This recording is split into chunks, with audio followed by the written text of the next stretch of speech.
মুখ্যমন্ত্রী তো একসময় আমাকে বলতেন সোনালী বুদ্ধদেব বাবুর সঙ্গে প্রেম করে। আমি যে মমতা বন্দ্যোপাধ্যায়কে দেখেছিলাম বা দেখেছি তিনি ছিলেন মুখ, আর এখন হয়ে গেছেন মুখোশ। তৃণমূল তো এখন আর তৃণমূল নেই, তৃণমূল এখন তোলামূল হয়ে গেছে। যে ভালো তোলা দিতে পারবে তাকেই মন্ত্রিত্ব দেওয়া হয়, তাকেই ভালো পোস্ট দেওয়া। দিদি বলছেন ওই শয়তানের বাচ্চাটাকে কে আসতে বলে। না, মুখ্যমন্ত্রী তো নিজেই নিজের সিটে হেরে যাবেন, নিজে ভবানীপুর আর রাখতে পারবে। মমতাকে বলিস আমার বাবা আর মা কেউ মমতার সঙ্গে কোনো শয়তানি করে। 26 দিন অনশন করেও কারো ওয়েট বেড়ে যায়, আমি জানি। মুখ্যমন্ত্রীর কাছে তো মুসলিম মানুষরা হচ্ছে মুখ্যমন্ত্রীর জামাই। আপনি বলেন অভিষেকের জন্ম নিয়ে প্রশ্ন আছে, কি প্রশ্ন থাকতে পারে, কি আছে এতে? অভিষেকের মা খুব ভালো মানুষ, ব্যক্তিগতভাবে তার সঙ্গে আমার কোনো বিরোধ নেই। অভিষেকের মা কিন্তু মুখ্যমন্ত্রীর মামাতো বোন, মানে লতা বলে আমরা যাকে জানি, তিনি কিন্তু মুখ্যমন্ত্রীর মামাতো বোন। আমি যখন প্রথম মুখ্যমন্ত্রীর বাড়িতে যাতায়াত করতে শুরু করি তখন কিন্তু মুখ্যমন্ত্রীর বাড়িতে তো আগে থেকে অনেকে যান। আমাকে সবিতা বলে একটি মেয়ে তখন যেতেন, সবিতা আমাকে বলতো, সোনা জানিস তো লতা কিন্তু দিদির মামাতো বোন। তখন দূর, তাই আবার হয় নাকি, মামাতো পিসতো ভাই বোনের বিয়ে হয়? বলে হ্যাঁ। পরে গিয়ে দেখলাম তো মুখ্যমন্ত্রীর মামাতো বোন হচ্ছে লতা ব্যানার্জি। তখন ব্যানার্জি ছিল না, তখন মুখার্জি ছিল মামাতো বোন। মুখ্যমন্ত্রী তো একসময় আমাকে বলতেন সোনালী বুদ্ধদেব বাবুর সঙ্গে প্রেম করে। মুখ্যমন্ত্রী তো রফালটা উচ্চারণ করতে পারেন। তখন আমি দিদি ছি, আমি বুদ্ধদেব বাবুর সঙ্গে প্রেম করতে যাবো কেন? বুদ্ধদেব বাবু কত সিনিয়র আমার থেকে। বুদ্ধবাবু তখন বৃহস্পতিবার করে আসতেন, আর বৃহস্পতিবার আমাদের লক্ষ্মীবার। লক্ষ্মীবারে তো আমরা মহিলারা একটু সাজগোজ করি, একটু সিঁদুর বেশি পরি। আমার একটু লিপস্টিকের শখ, একটু লিপস্টিক লাগিয়ে যেতাম। তখন না, বুদ্ধবাবু আসতে যে তুই সাজগোজ করে যাস। তখন আমি বলতাম দিদি আমি তো তোমার বাড়িতেও সাজগোজ করে আসি, না তোর সঙ্গে প্রেম করতে আমার বই গেছে। তখন আমি বলতাম যে দিদি ঠিক আছে, আমার সঙ্গে তোমার আর আমার তো দিদি বোনের সম্পর্ক, আমি তো ওনাকে দিদি বলেই মানতাম, কিন্তু উনি যে আমাকে বোন বলে মানতেন না। প্রশ্ন করছি, মমতা বন্দ্যোপাধ্যায় সারা জীবন অবিবাহিত থেকে গেলেন, এর পেছনে কি কোনো কারণ আছে? দেখো, পার্সোনাল লাইফে উনি খুব অল্প বয়সে একজনকে ভালোবেসেছিলেন। তার নাম রণজিৎ ঘোষ, আমরা বলতাম রণদা।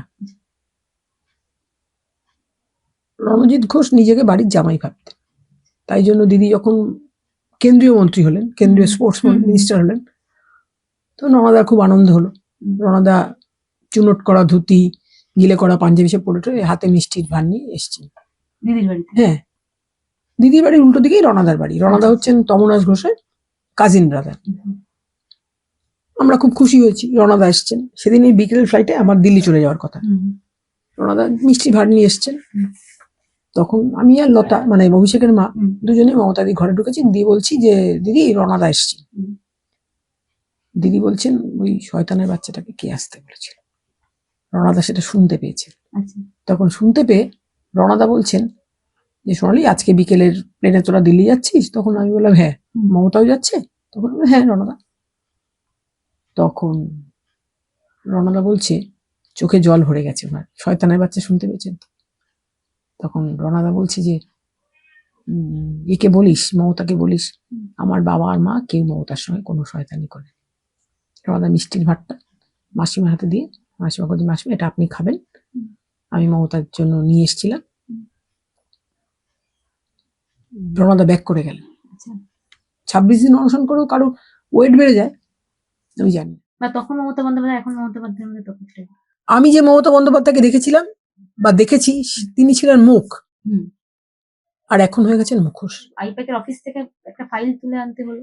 আইপ্যাক তো তৃণমূল কংগ্রেসের সদর অফিস না, কোনো একটা মানে স্বায়ত্ত শাসন, আমি আইপ্যাকের আমরা যখন দল করতাম তখন আইপ্যাকের কর্ণধার ছিলেন প্রশান্ত কিশোর, পিকে বলা হত্যা। সেই প্রশান্ত কিশোর তো এবার বিধানসভা নির্বাচনে বিহারে হেরে গেছে। তো এখন হয়েছেন বোধহয় প্রতীক জৈন। হ্যাঁ, আগে ছিলেন ভোট কুশলী বলে ওরা পরিচিত। যে ভোট কুশলী, যে নিজেই হেরে যায়, তার ভোটে কি এমন হলো যে সে নিজেই হেরে গেল? কি এমন হলো যে তিনি নিজে জিততে পারলেন? এখন প্রতীক জৈন। আইপ্যাক কি মানে তৃণমূলের আইটি সেল? জানি না, অফিস কি জানি জানি না। আমি আইপ্যাককে জানতাম প্রশান্ত কিশোরের অফিস, হুম, কিন্তু তিনি তো নিজেই হেরে গেছেন। এখন আইপ্যাকের কর্ণধার হয়েছেন প্রতীক জৈন, হ্যাঁ হ্যাঁ তাকে আমি পার্সোনালি চিনিও না। হুম, আর মমতাদি তো বলেন আই র্যাঙ্ক, প্রতীক বলতে পারেন না কিন্তু প্রতীক। প্রতীক। উনি কথাটা মানে রফলা কথাটা উনি ওনার উচ্চারণে মানে বাধে আর কি। হুম, তো জানি না, তিনি তৃণমূলের আইটি সেল বলে আমি আইপ্যাককে জানি না। হুম, এখন আইপ্যাকের কাছে নিশ্চয়ই এমন কোনো গুরুত্বপূর্ণ ফাইল আছে, হুম, হয়তো বালি চুরি বা কয়লা চুরি। হুম, তৃণমূল তো এখন আর তৃণমূল নেই, তৃণমূল এখন তোলামূল হয়ে গেছে। যে ভালো তোলা দিতে পারবে তাকেই মন্ত্রিত্ব দেওয়া হয়, তাকেই ভালো পোস্ট দেওয়া হয়। দেখো অভয়াকাণ্ড কিন্তু ম্যাসাকার। হুম, একটা মেয়ে সরকারি হাসপাতালে ডাক্তারি পড়তে গিয়ে তাকে হুম। রেপ প্লাস মার্ডার হতে হ্যাঁ, হলো। হ্যাঁ, অভয়াকাণ্ড কিন্তু মুখ্যমন্ত্রী কেন, রাজ্য সরকারের একটা বড় ম্যাসাকার। হুম। 26-এ নির্বাচন আসছে সামনে, কি হতে পারে, মানে মুখ্যমন্ত্রী কি থাকবেন? না, মুখ্যমন্ত্রী তো নিজেই নিজের সিটে হেরে যাবেন, নিজের ভবানীপুর আর রাখতে পারবেন। ইচ্ছা করে নাকি বিজেপি নাম কাটানোর জন্য এসআইআর করছে? তো এসআইআর তো হলে বিহারে ওই সামোসা মে জব তক হ্যায় আলু, হুম, বিহার মে তব তক হ্যায় লালু। হুম, কিন্তু লালু প্রসাদ যাদবকে তো গদিচ্যুত হতে হলো। হুম, এসআইআর হলে যে দল সরকারে থাকে সেই দল আর আসে না জেনারেলি।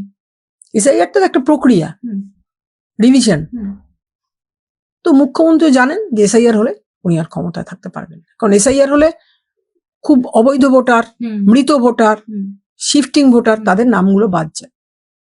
মুখ্যমন্ত্রী তো এই দিয়েই ভোটে যেতেন। হুম, মুখ্যমন্ত্রীর কাছে তো মুসলিম মানুষরা হচ্ছে মুখ্যমন্ত্রীর জামাই। আমি মুখ্যমন্ত্রীর বিয়ে থা করেননি, কিন্তু ওনার তো জামাই হবে না। কিন্তু আমি বুঝি সংসার করতে গিয়ে যে জামাইয়ের কি মূল্য। তো মুখ্যমন্ত্রীর কাছে মুসলমান ভাইরা হচ্ছে মুখ্যমন্ত্রীর জামাই।